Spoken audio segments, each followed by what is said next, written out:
Դուք ժամկետներ նշեցիք Միսկի խմբի լուծարման հետ կապված, եթե չեմ սխալվում, ասեցիք ոչ ուշ քան դեկտեմբերը, իսկ եթե չի լինում արդեն Միսկի խումբը այս դեպքում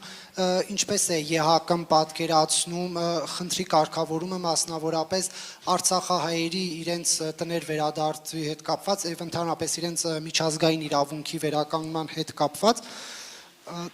Կա արդյոք տարբերակ եւ ընդհանրապես ԵԱԿ-ի հետագա գործունեությունը տարածաշրջանում Միսկի խմբի լուծարումից հետո որն է լինելու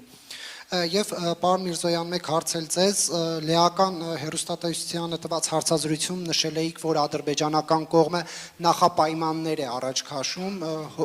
հոգնակիով էիք նշել, այսինքն մի քանի նախապայմաններ, հայտնի է, որ մեկը դա սահմանադրության փոփոխությունն է, մյուսը ԵԱԿ Միսկի խումբն էր, Միսկի խմբի հետ կապված արդեն հստակություն կա, մյուս նախապայմանները սահմանադրությունից զատ որոնք են։ Thank you for the question. I will be very brief. Yes, the Շատ հակիրճ կպատասխանեմ այո, Մինսկի closed no later թարգվեն ոչ ավելի ուշ, քան դեկտեմբերի 1-ը։ We are looking of course at all the items. Եվ մենք բոլոր կետերը դիտարկում ենք այս հարցի շուրջ։ Առաջ ընթանալով, իսկապես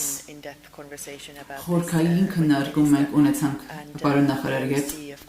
եւ ԵԱՀԿ-ն իհարկե պատրաստական է աջակցելու սատարելու խաղաղությանը, դիմակայունությանը Հայաստանում եւ տարածաշրջանում։ Հատուկ շեշտադրումը կլինի այնտեղ, որտեղ նաև Հայաստանը կարող է ավելացված արժեքով հանդեսվել, տնտեսական բաղադրիչում կլինի, ինչպես նաև շրջակա միջավայրի եւ կլիմայի ուղղությամբ։